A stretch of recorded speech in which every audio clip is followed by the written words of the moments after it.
안녕하세요, 레이즈입니다. 자, 오늘은 드라이버 제조사 피터 프로 그 누구도 알려주지 않는 드라이버의 비밀 지금 속 시원하게 알려드리겠습니다. 막 이렇게 오프닝이 나오고 나서 제가 딱 나와서 이렇게 딱 설명을 해야 멋있는데 오프닝이 없는 관계로 그냥 이렇게 조촐하게 시작하겠습니다. 일단 드라이버가 똑바로 가지 않는 이유 무엇 때문이라고 혹시 생각하세요?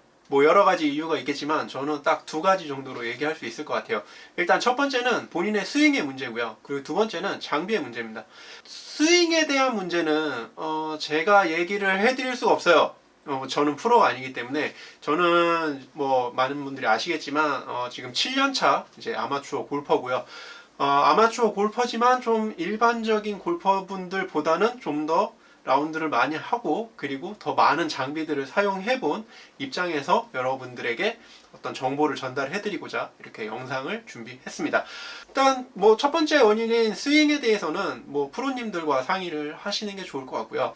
두 번째인 이 장비에 대해서 제가 말씀을 드릴 건데, 이 내용은 사실 스윙이 아직 갖춰지지 않은 백돌이 분들도 분명히 아셔야 되는 부분이에요. 알고 치는 것과 모르고 치는 거는 정말 하늘과 땅 차이기 때문에 어느 정도는 좀 정보를 습득하셔서 본인에게 맞는 클럽을 가지고 골프를 치시는 게 더 재밌는 골프를 하는데 도움이 될 것 같습니다. 자, 그러면 드라이버에서 가장 중요한 부품 뭐라고 생각하세요? 아마 뭐 헤드라고 말씀하시는 분도 있을 거고 샤프트라고 말씀하시는 분도 있을 건데 아마 그립이라고 말씀하시는 분은 없을 것 같아요. 근데 일단 뭐 물론 헤드 중요하죠. 직접적으로 공을 치는 부분이기 때문에. 하지만 저는 드라이버의 8알은 샤프트다 혹은 9알은 샤프트다, 네, 이렇게 말씀드릴 수 있을 것 같습니다. 헤드 같은 경우는 사실 지난 7년 동안 큰 변화는 없었다고 저는 생각을 해요. 왜냐면 USGA나 RNA에서 정한 기본적인 룰이 있기 때문에 이 룰을 벗어나면 공식적으로 대회에 사용할 수 없는 드라이버가 되기 때문에 우리가 비공인이라고 얘기를 하죠. 일단 그 공인과 비공인을 나누는 기준은 뭐 많이 얘기하는 게 이제 반발 개수입니다. 그래서 공을 얼마나 잘 튕겨 내주냐, 네, 이런 부분이 있고요. 그리고 헤드를 얼마나 크게 만들 수 있느냐, 네, 뭐 이런 규격들이 있습니다. 그래서 460cc를 넘길 수가 없고요. 그리고 반발 개수는 0.83을 넘길 수가 없습니다. 그렇기 때문에 실질적으로 큰 드라이버 헤드의 변화는 없었다고 보고요. 다만 이제 소재의 변화가 좀 생겼고 이제 카본이라는 소재가 적용이 되면서 무게 변화를 좀 줄 수가 있게 됐어요. 그래서 MOI, 관성 모멘트를 좀 더 좋게 만드는, 그러니까 관용성을 좀 더 좋게 만드는 방향으로 드라이버 헤드가 많이 발전이 됐고요. 근데 이 타이틀 리스트는 도대체 이 지난 10년간 뭘 한 건지 모르겠네. 아무튼 뭐 타이틀 리스트 같은 경우는 소재의 변화도 없었고, 요번에 나온 TS3 같은 경우도 페이스를 굉장히 얇게 만들어서 반발 개수를 최대치에 가깝게 만든 거 외에는 913하고 도저히 뭐가 달라진 건지 잘 모를 정도로 변화가 없어요. 그러니까 울거먹기를 정말 잘하고 있다, 타이틀 리스트 같은 경우는. 그리고 테일러메이드 같은 경우는 뭐 그래도 나름 이제 혁신적인 시도를 많이 했죠. 뭐 카본도 지금 사용하고 있고, 뭐 터블레이터 디자인도 하고 있고, 그리고 뭐 트위스트 페이스 뭐 이런 걸 통해서 약간 관용성적인 면에서 굉장히 좋게 흘러갔다고 보면 될 것 같고요. 뭐 아무튼 이런 여러 가지 시도를 하고 있지만 실질적으로는 큰 변화는 없다. 큰 변화는 없다. 그렇기 때문에 샤프트가 굉장히 중요한 요소로 작용을 합니다. 근데 샤프트는 거리적인 측면에서도 물론 중요한 요소예요. 거리적인 측면에서 물론 중요한 요소지만 오늘 제가 말씀드리고 싶은 거는 왜 당신의 드라이버가 똑바로 가지 않느냐, 이 부분을 좀 말씀을 드리고 싶습니다. 자, 우선 이 샤프트에 대해서 얘기를 하려면 샤프트 스펙에 대해서 어느 정도 알아야 되겠죠. 근데 우리가 뭐 스펙은 사실 제조사마다도 어떤 기준이 다르고 그렇기 때문에 뭐 스펙을 다 일일이 알 수는 없지만 용어들은 좀 알고 넘어가야 될 것 같아요. 그래서 우리가 이 플렉스라고 하죠. 강성, 이 샤프트가 휘어지는 강성, 이거를 이제 플렉스라고 얘기를 하는데 보통 뭐 레귤러 R 그리고 SR이라고 하죠. 스티프 레귤러, SR 스티프 레귤러라고 하고, 그리고 S 스티프, 그리고 X, 엑스트라 스티프라고 해서 뭐 제일 강한 강성, 뭐 더블 X 뭐 이렇게도 나가는데 이거는 사실 뭐 거의 의미 없는 거고요. X까지만 아시면 될 것 같아요. 그래서 뭐 이렇게 네 가지 정도로 분류를 하는데 보통은 한 종류의 샤프트가 이렇게 네 가지로 나옵니다. 그렇기 때문에 우리는 이 샤프트가 이렇게 4단계로 나눠져 있어. 이렇게 이해를 하시면 조금 더 쉽게 이해를 하실 수 있을 것 같아요. 자, 다음은 무게입니다. 무게. 예, 보통 일반적으로 지금 성인 남성분들이 사용하는 드라이버 샤프트 무게 같은 경우는 최근에는 50g대 샤프트도 굉장히 많이 사용을 하고 계시지만 50g에서 한 70g 정도, 요 정도의 무게를 가진 샤프트들이 주를 이루고 있다는 거, 이렇게 좀 알고 계시면 될 것 같고요. 자, 다음으로 알아야 될 게 바로 이 토크라는 겁니다. 이 토크 값은 보통 드라이버 샤프트에 표기되어 있진 않고요. 샤프트 스펙에 보면 명시되어 있는 경우가 많습니다. 대부분 명시되어 있다고 보면 돼요. 왜냐하면 이 토크 값이 굉장히 중요한 요소 중에 하나라고 저는 생각을 하거든요. 그래서 이 토크 값이 적혀 있지 않는 샤프트라고 하면 약간 좀 신뢰가 가지 않는. 그러면 토크가 뭐냐? 토크에 대해서 간단하게 좀 설명을 드리자면, 짠! 자, 이렇게 샤프트가 있습니다. 이 샤프트가 있는데 토크가 뭐냐면 이 회전 모멘트라고 하는 거거든요. 회전 모멘트. 그래서 비틀림 강성이라고도 얘기를 해요. 비틀림에 대한 강성, 어느 정도의 강성을 가지고 있느냐, 이런 거를 이제 얘기를 할 때 토크라는 값을 얘기합니다. 보통 이제 드라이버 샤프트들의 토크 값을 보면 한 정말 낮은 값을 가진 샤프트들은 한 2.6부터 시작을 하고요. 그리고 조금 이제 좀 유연한, 그러니까 토크 값이 높은 이런 샤프트들은 한 뭐 5까지도 있어요. 5 넘어가는 것도 있고. 그런데 토크 값은 낮은 게 좋은 거냐 높은 게 좋은 거냐, 저는 무조건 낮은 게 좋다고 얘기합니다. 토크 값은 낮은 게 좋아요. 자, 왜 그러면 토크 값이 낮은 게 좋은지에 대해서는 제가 좀 이따가 다시 설명을 드리고요. 자, 그 다음으로 이제 마지막으로 알아야 될 거. 이거는 이제 킥 포인트라고 보통 얘기를 해요. 그래서 킥 포인트가 뭐 로우 킥이니 하이 킥이니 미드 킥이니 뭐 이런 얘기를 하는데, 이것도 뭐 많은 사람들마다 얘기가 분분합니다. 보면 뭐 샤프트를 보면 이 샤프트의 뭐 요 정도 범위 안에서 이 로우 킥, 미드킥, 하이킥이 정해진다, 뭐 이렇게 얘기하시는 분들도 있고, 저는 이 킥 포인트는 사실 크게 신경 쓰지 않습니다. 크게 신경 쓰지 않아요. 킥 포인트보다 더 중요한 데이터가 있기 때문에 사실 킥 포인트를 신경 쓰지 않습니다. 킥 포인트보다 더 중요한 데이터는 바로 EI 밴드 프로파일이라는 건데, 그 EI 밴드 프로파일은 아마 뭐 좀 찾아보신 분들은 보신 분들도 있을 거예요. 이 샤프트 전체를 놓고 팁과 버트 부분을 전체적인 강성을 측정하는 그래프거든요. 그러니까 그래프예요. 그래프. 쉽게 얘기하면 그래프고, 팁이 더 얇기 때문에 팁 쪽이 무조건 더 약할 수밖에 없고요. 버트가 더 두껍기 때문에 버트가 더 강할 수밖에 없어요. 그러면 그래프는 항상 이렇게 시작이 되겠죠. 근데 이제 중간중간에 뭐 이렇게 굴곡이 뭐 이렇게 생깁니다. 그래서 이런 굴곡을 가지고 있는 EI 밴드 프로파일이라는 게 굉장히 중요한 요소로 작용을 하는 부분이고, 킥 포인트 같은 경우는 사실 크게 상관은 없다. 크게 상관은 없는 부분이라고 저는 생각을 합니다. 뭐 물론 이게 중요하다고 생각하시는 분들도 있을 거예요. 하지만 저는 그렇게 생각한다는 거 말씀을 드리고요. 자, 그러면 이 샤프트를 선택할 때 중요한 것들, 이게 제일 중요한 얘기잖아요, 사실. 왜 내 드라이버가 똑바로 가지 않는가? 자, 일단 첫 번째 템포예요. 템포. 스윙의 템포를 잡는 데는 무게가 굉장히 중요한 요소가 됩니다. 최근에는 무조건 가벼운 거 써라, 가볍고 강한 거 써라, 아니면 가볍고 약한 거 써라, 뭐 이런 얘기 많이 해요. 자, 저를 되게 많은 분들이 항상 얘기하는 부분이 뭐냐면, 너는 너무 오버스펙이야 라고 얘기를 합니다. 왜냐면 제가 쓰는 샤프트들이 7X 또는 6X 이런 샤프트들을 써요. 근데 사실 제가 7X 샤프트를 쓰게 된 데는 이유가 있습니다. 예전에는 저도 6S 샤프트를 썼었어요. 6S 샤프트를 썼었는데 왜 7X를 쓰게 됐냐? 제가 굉장히 템포가 급하고요. 끌고 내려오는 타이밍이 여기서 너무 힘을 많이 씁니다.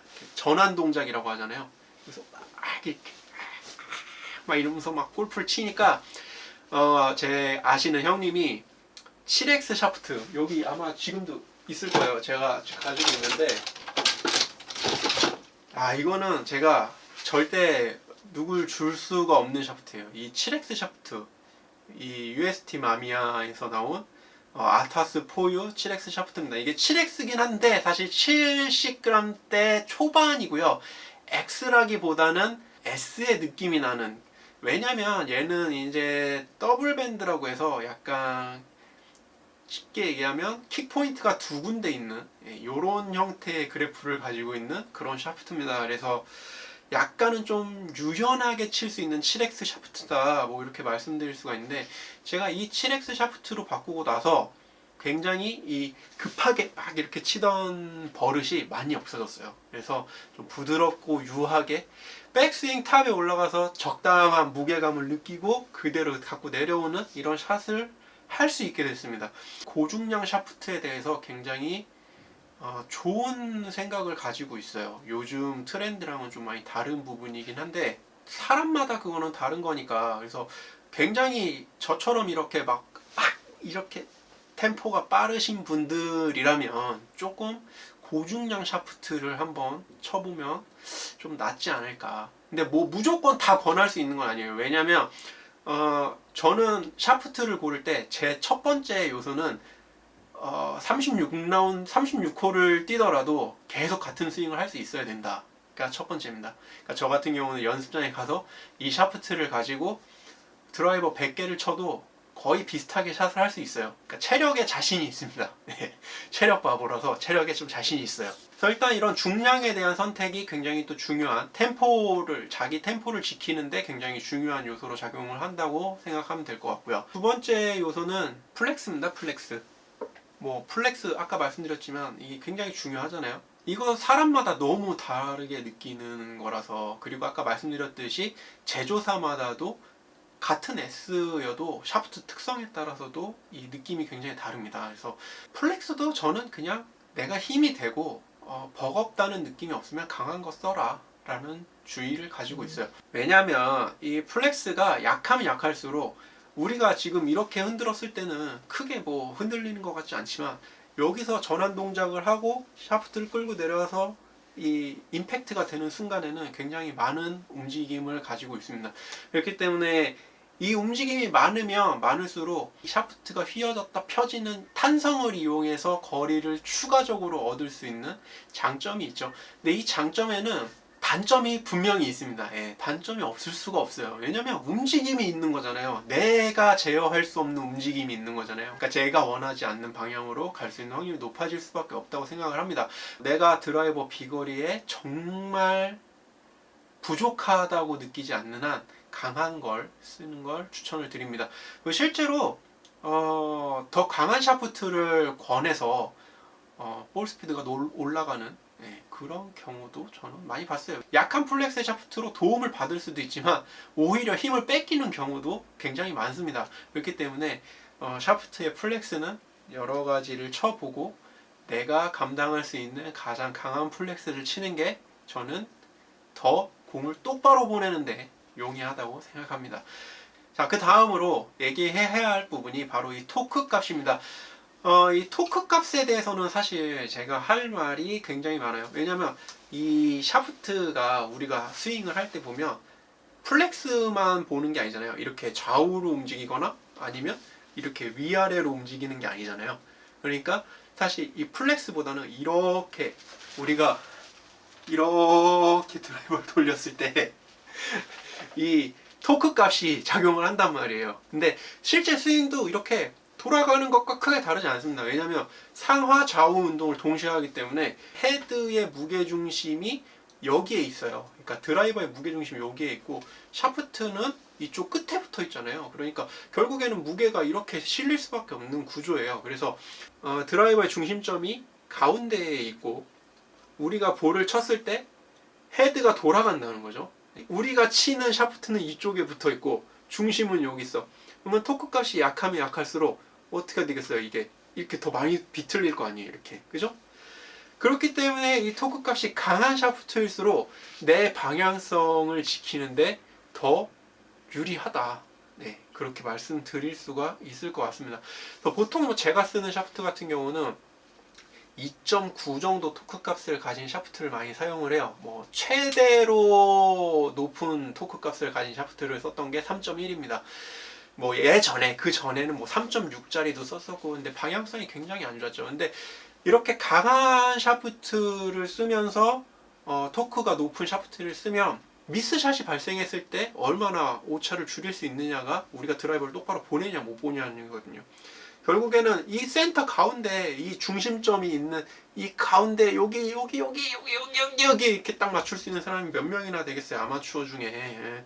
그렇기 때문에 미스샷을 했을 때 이 토크 값이 높은 샤프트가 훨씬 더 내 방향성을 보장해 줄 수 있다. 여기서 또 조금 더 말씀을 드리면, 이 얘기하면 좀 되게 제조사들, 브랜드들에서 되게 싫어할 것 같은데, 우리나라에 판매되고 있는 드라이버 브랜드들이 스탁 샤프트, 그러니까 업차지가 없는, 추가 요금이 없는 제일 기본 스탁 샤프트로 걸고 있는 샤프트들은 다 토크 값이 높습니다. 다 4대예요, 4대. 낮아도 3.9, 뭐 5짜리도 있어. 근데 이런 샤프트들로 쳤을 때 많이 회전할 수밖에 없어요, 공이 옆으로. 근데 그런 샤프트들을 껴서 팔고 있고요. 실제 외국 사이트와 국내 사이트들의 스탁 샤프트를 비교를 해보면, 그러니까 미국 기준으로 말씀드릴게요. 미국 기준으로 말씀을 드리면, 미국에서 기본으로 꽂아서 파는 스탁 샤프트는 다 애프터마켓용입니다. 예, 다 애프터마켓용이에요. 근데 우리나라에 판매하고 있는 스탁 샤프트들, 예를 들어서 뭐 이런 회사 같은 경우는 뭐 샤프트 이름에 이렇게 붙여가지고 투어 AD 뭐 이렇게 해서 팔고, 뭐 후지쿠라 뭐 이렇게 해서 팔고, 뭐 이렇게 팔고 있습니다. 근데 사실 그 이름이 붙어 있는 후지쿠라나 타이틀 그런 이거 얘기하면 안 되는데, 아무튼 그런 이름이 붙어 있는 뭐 투어 AD 샤프트나 이런 건 애프터마켓에 팔지 않아요. 예. 이거는 어디서 나온 샤프트인지도 모르고, 이런 샤프트를 꽂아서 파는데 가격 얘기를 또 안 할 수가 없네. 네. 가격 얘기를 또 안 할 수가 없는데, 외국은 애프터마켓용 좀 우리가 선택할 수 있는 폭이 딱 있는 그런 샤프트들을 꽂아서 팔면서도 가격이 우리나라보다 싸요. 예. 근데 우리나라는 이런 뭔지도 모르는 정체불명의 샤프트를 꽂아서 팔면서, 가격은 외국보다 비쌉니다. 근데 뭐 물론 이제 제조사들에서 이런 핑계를 대겠죠. 이게 뭐 이 드라이버의 가장 적합한 뭐 이런 특성을 가진 샤프트다, 뭐 내지는 뭐 최대 비거리를 내기 위한 샤프트다, 뭐 이런 이유들을 갖다 붙이면서 뭐 이런 샤프트를 개발을 했고, 뭐 이런 얘기들을 많이 합니다. 근데 저는 아니라고 생각해요. 절대 아니라고 생각합니다. 샤프트는 애프터마켓용에서 고르세요. 그게 저는 현명한 선택이라고 봅니다. 근데 뭐 이런 얘기는 사실 브랜드 말고도 뭐 다 마찬가지예요. 제가 봤을 때 메이저 브랜드 하면 뭐 어디가 있을까요? 일단 뭐 타이틀리스트, 테일러메이드, 캘러웨이, 핑, 요 정도가 아마 그래도 우리나라에서 좀 잘 나가는 메이저 브랜드들이다 라고 얘기할 수 있을 것 같은데, 이 4개 브랜드 중에 해외에서 판매되는 샤프트와 국내에서 판매되는 샤프트가 다르지 않은 곳, 핑밖에 없습니다. 핑은 외국의 스탁으로 들어가 있지 않은 샤프트 중에 뭐 우리나라에 있는 샤프트, 뭐 후지쿠라 샤프트를 추가한 건 있어요. 근데 그거는 어차피 애프터마켓용으로 나와 있는 샤프트고 굉장히 양심적으로 판매하는 거라고 생각을 합니다. 이렇게 얘기하면 뭐 제가 욕을 먹을 수도 있어요. 뭐 그런 샤프트들이 뭐 어쩌고 뭐 네가 뭘 아냐 뭐 이렇게 얘기할 수도 있는데, 제가 쳐봤을 때는 그런 걸 어떡합니까? 제가 쳐봤을 때는 굉장히 좋지 않은, 방향성 면에서 굉장히 손해를 많이 볼 수 있는 그런 샤프트들이라고 생각을 합니다.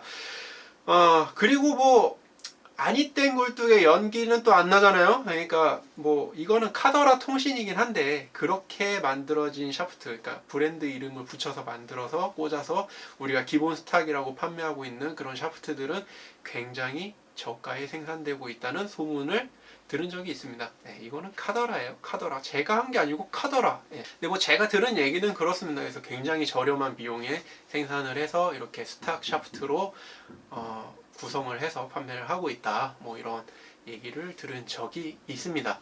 그리고 나서 이제 뭐 킥포인트 뭐 이런 건 이제 스핀량, 백스핀에 관련된 거예요. 이거는 백스핀, 탄도, 백스핀 이런 거에 관련된 건데, 아까 말씀드렸듯이 킥포인트 자체는 사실 크게 중요하지 않다고 생각을 하고요.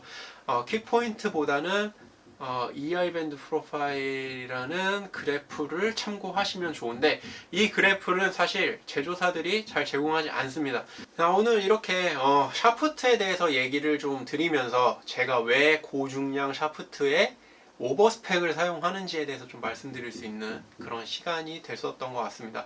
계속 말씀드리지만 저는 약한 무게 스펙을 치면 오히려 거리가 줄어요. 그리고 가벼운 무게의 S와 70g대 S, 그러니까 50g대 S와 70g대 S가 있으면 같은 S지만 사실 50g대 S가 더 약합니다. 그렇기 때문에 당연히 이 쳐주는 느낌도 다르죠. 제가 이 쳐주는 포인트를 잘 활용하지 못하기 때문에 거리가 줄은 걸 수도 있지만, 그렇다고 해서 제가 70g대 샤프트를 쓰면 거리가 안 나가냐? 또 그것도 아니에요. 70g대 샤프트를 써도 250m 이상 트랙맨에서 보내고 있기 때문에 뭐 전혀 그냥 거리에 대해서 뭐 아쉬움이 없습니다. 그리고 방향성도 굉장히 좋은 편이고요.